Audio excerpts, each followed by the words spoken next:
Hello, good morning all. So today we were discussing with our revision topic, isn't it? So we were discussing on current division rule and voltage division rule. Also we have discussed on Kirchhoff's laws, current division rule, voltage division rule and the resistance in series and parallel. Okay, so I have given you the first previous year university question. In that question it is given a resistor 50 ohm is connected in parallel with an unknown resistor R1. So I have a resistor. My resistor was 50 ohm. It was connected in parallel with another unknown resistance and that resistance value is R1. Okay, and this combination is connected in series with an unknown resistor R2. So another series resistor is there and its resistance is R2. That is also not known. And this complete circuit is then connected across a 50 volt supply. So I am connecting a 50 volt DC supply. So this is total voltage is 50 volt, isn't it? And what is our question? Calculate the values of R1 and R2. We have to calculate what is R1 and what is R2 if the power dissipated by the unknown resistor is 150 watt. Here the power dissipated is 150 watt with 5 ampere passing through it. So the current here is 5 ampere. Okay, so what are the datas given? So the given datas are the supply voltage is 50 volt DC and the power dissipated across resistance R1 is 150 watt and the current flowing through the resistance R1 is 5 ampere. These are the values we were given. So what is the power dissipated? Power dissipated across R1 is I square or current I square R. So current through R1 square into resistance is R1, isn't it? So the power dissipated, that is equal to 150 watt. So what is IR1 square? That is 5 square. Therefore R1 is equal to 150 divided by 5 square is 25, isn't it? So what is the value we have to calculate? That is 150 divided by 25. You will get the value as 6. So R1 value is 6 ohms.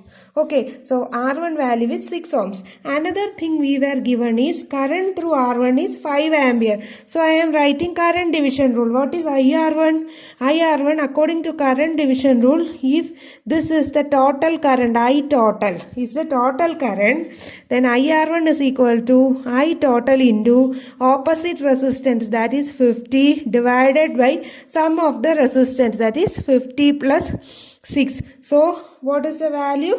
I total into 50 divided by 56 is equal to what? Our IR1. That value is given as 5 ampere. So I can say my total current through the circuit is equal to 5 into 56 divided by 50. Okay, so that is equal to 5.6 amperes. So the total current flowing is 5.6 amperes. Okay, now what is the total resistance we have to find out, isn't it? So in order to find out that total resistance, this is the total current. So that total current is equal to the supply voltage divided by the total resistance or equivalent resistance. What will be the equivalent resistance? Equivalent resistance will be R1 parallel 50 ohm and a resistance R2 in series. So what is it? R1 is 6. 6 parallel 50 ohm plus R2 gives our thing. So what is 6 parallel 50? That is 50 into 6 divided by 56. What is it? 5.357. So that is equal to 5.357 plus R2 is the R equivalent. So what is the R equivalent? Here I am rewriting my equation, that is I total is equal to 5.6 is equal to what is supply voltage? That is 50 divided by R equivalent, or R equivalent is equal to 5.357 plus R2 is equal to 50 into 5.6. Okay, so what is 50 divided by 5.6? 5.6 is equal to 50 divided by R equivalent. So R equivalent is equal to 50 divided by 5.6. 50 divided by 5.6, the value is 8.928. Okay, so R2 is equal to 8.928 minus our 5.357 minus 5.357, you will get 3.57.